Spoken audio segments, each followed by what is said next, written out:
আপনাদের যে চণ্ডীপুর যে সার্বজনীন দুর্গোৎসব কমিটির উদ্যোগে একাধিক এখানে থিম, বিশেষ করে দেখা যাচ্ছে মহিলাদের সুরক্ষার ব্যাপারে বা একাধিক বার্তা তুলে ধরেছে। মূলত আপনাদের থিম কি এবং এর মধ্যে দিয়ে কি বার্তা দিতে চলেছেন যদি একটু বলেন?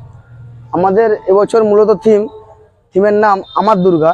কিন্তু আমরা এর মধ্যে চতুর্দিকে যেমন মেয়েদের বিভিন্ন রকমভাবে অত্যাচার করা হচ্ছে, বিভিন্নভাবে মেয়েদেরকে হেনস্থা করা হচ্ছে, সেইগুলোর উপরে আমরা কিছু একটু তুলে ধরতে চেয়েছি। সামান্য কিছু যতটা পেরেছি সেগুলো যাতে বন্ধ করা হয় এবং সেদিক দিয়ে মেয়েরাও যেন সচেতন হয়।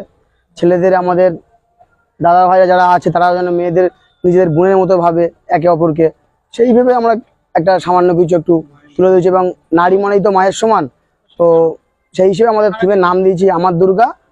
আর মেয়েদের সংরক্ষণের জন্যই আমরা একাধিক একাধিক করেছি।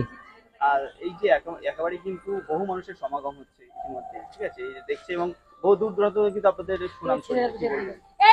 কেমন হ্যাঁ, লাগছে? সেটা আমরাও বিগত 4 বছর ধরে থিম করছি। আগে তো আমাদের এখানে থিম হতো না, আমরা নতুন করে থিম শুরু করেছি।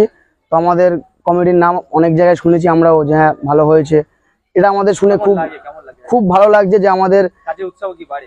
অবশ্যই অবশ্যই আমরা কাজে ইয়ং ছেলেপেলে দেখতে পাচ্ছেন, সবাই ইয়ং ছেলেপেলেই আছে। আমরা নিজেদের পরিশ্রম দিয়ে এত সুন্দরভাবে বিগত 4 বছর ধরে থিমের উপরে প্যান্ডেল করছি। সবাই সহযোগিতা করেন, গ্রামবাসী বৃন্দ এবং আমাদের যারা সিনিয়র কমিটি বৃন্দগুলো আছে এনারাও আমাদেরকে খুব সহযোগিতা করে।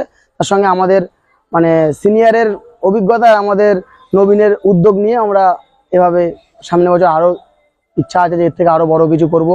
এলাকাবাসীর উদ্দেশ্যে কি বার্তা থাকবে? এলাকাবাসী যেন সবাই আমাদের পাশে থাকে এবং সবার সহযোগিতা দরকার। এত বড় একটা পুজো করতে গেলে বাজেটেরও ব্যাপার। গ্রামবাসী বিন্দু সবাই আমাদের পাশে আছে, আশা করছি আরও আগামী দিনে আরও থাকবে আমাদের সঙ্গে।